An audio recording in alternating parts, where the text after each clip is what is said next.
Pep, it's great to talk to you, man. Yeah, brother. Same to you, man. I'm stoked that you wanted to come up on net and talk. So for our teammates, friends, and supporters out there, right?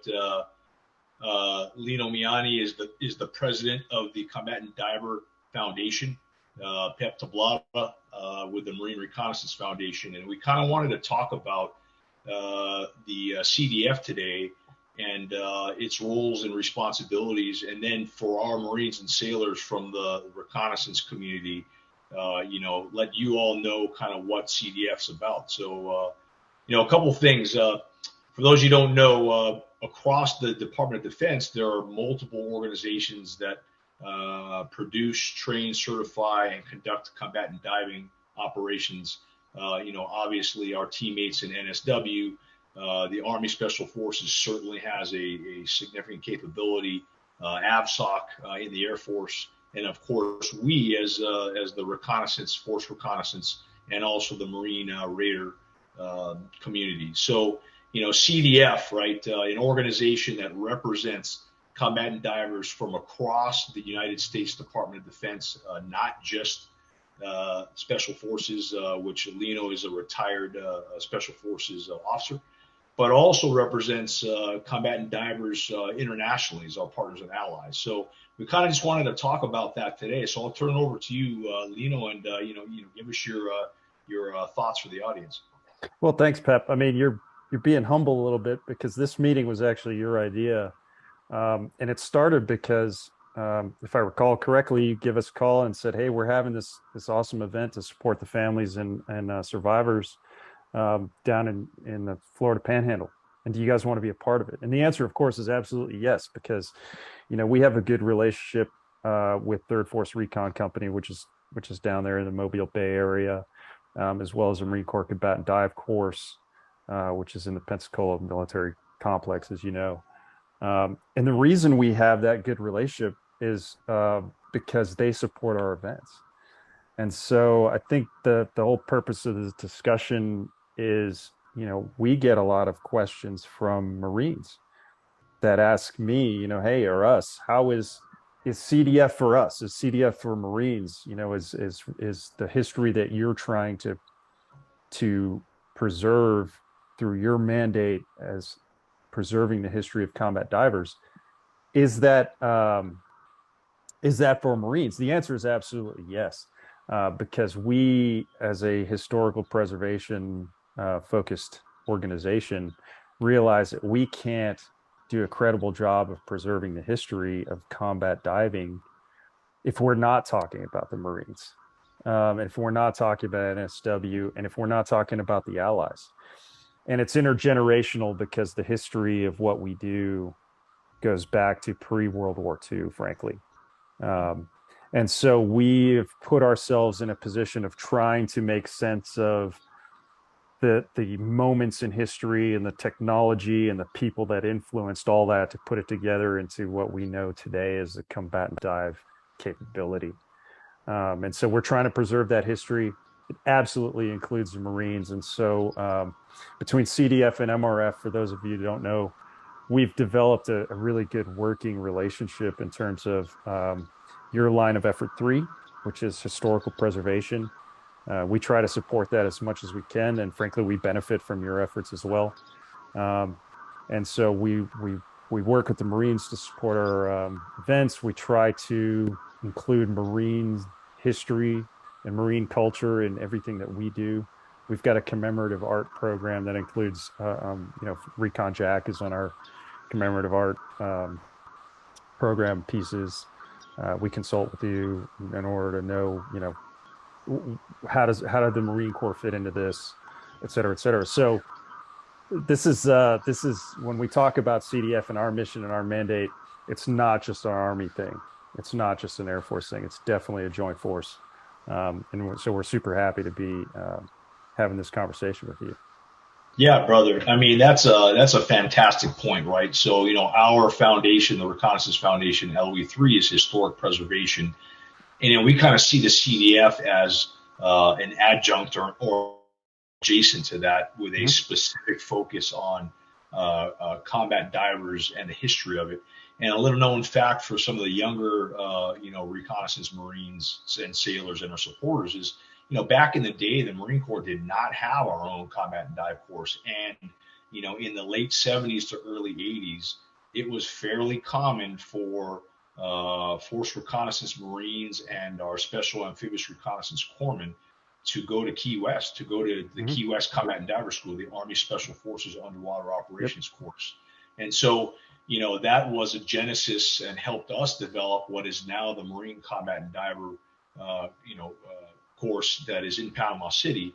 And then from there, a little factoid is the Air Force said we need to start up our own organization. So AVSOC paired with MCD, the Marine Combat and Diver course, and created their own course, and they are now in the same facility. And so we're kind of here today, but really the historic preservation piece is absolutely key. So thanks for that, Liam. Well, and I mean, it's important that we work closely with organizations like MRF, because what we aren't doing, generally speaking, is we're not providing services to individual combat divers.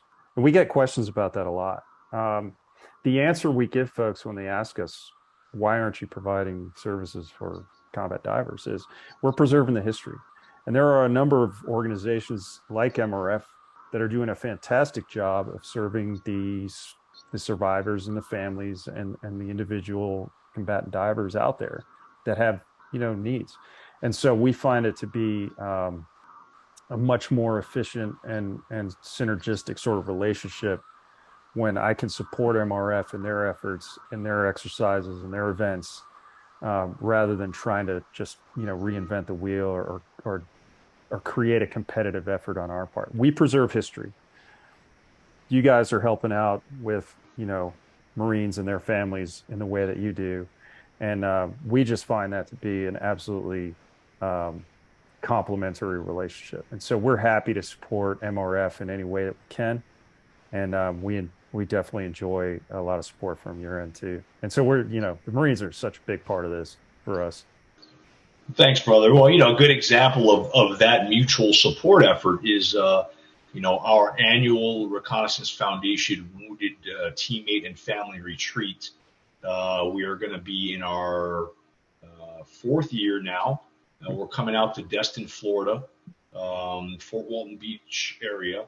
And, our teammates at CDF are going to come out and participate and support. We hope that they'll come with us up to MCD when the Marine Combat and Dive course hosts us. And, that's a perfect example of, through us, we are supporting combatant divers in the form of our wounded teammates, and CDF will be, lockstep with us in Destin, Florida in the month of October. So that's a great example. Another one would be, the inclusion of Third Force Recon and MCD in your events. I mean, I know you and I talked about that, and that relationship started from that conversation maybe 2 years ago. And now I understand it's 21. Yeah, and you guys now have a normal, reoccurring relationship, and that is exactly what we want to do, because it's strength in numbers. It's maybe from the joint force, but same type of man. And we think that those are really two good examples of where MRF and CDF come together. Yeah, that relationship wouldn't exist without MRF and CDF having this crosstalk. So Third Force and MCD are teaming up to do the demonstration and the static display at our Deep Dive 2023 Combat Diver Reunion, which takes place on the 5th of August at the Floribama Lounge in Pensacola. So come on out. We're going to do a Memorial 5K for a fallen combat diver, Jimmy Moriarty, killed in action 2016 in Jordan. Next year, we're actually hoping to do that with a Marine. And so just to highlight or put a bookend on that relationship between us and the U.S. Marine Corps, we're hoping that Deep Dive 2024 will feature a Marine in our memorialization efforts. And so that fits right into LOE 3. It fits right into our mandate to preserve history. And, we hope to give back a little bit, not just to our Army, membership and brothers, but also our Marine Corps membership and brothers. Yeah, and so in that line, although that's happening next year for our teammates in the audience out there, right, we're going to coordinate with CDF we're going to select that Gold Star family, that Marine reconnaissance teammate that was killed in action, and we're going to try to integrate their family into this event that'll be happening in 2024. So that's another great example. That's a great point too, because the families actually end up providing a lot of energy and a lot of importance and credibility to that whole process, because we want to involve them, because ultimately it really is about them. They're part of the community. So for our teammates out there, realize that the CDF, if you are a reconnaissance Marine and you're a combatant diver, which the vast majority of us are, especially nowadays with the pipeline, that the CDF is much your foundation. So get involved. Read up on the organization. I recommend you reach out and achieve membership, because through this, our nonprofit, the CDF as a nonprofit, and others, the Special Forces Foundation is an example where we're teaming up with them in September in Colorado for a suicide prevention event. This is how we make it happen, right? So get involved. Reach out to the CDF. We can't say enough good things about you guys. So thank you. Likewise. Well, thanks, Pep. It's been fantastic. And, I appreciate the relationship with you personally, but between our organizations, it's important. And I appreciate everything. So thank you. Awesome, man. Thanks for what you guys do. And we look forward to seeing you guys out with our wounded teammates and their families in October. Yeah, we'll be there. Looking forward to it. Brother. All right, man. Talk to you soon. Take care of yourself.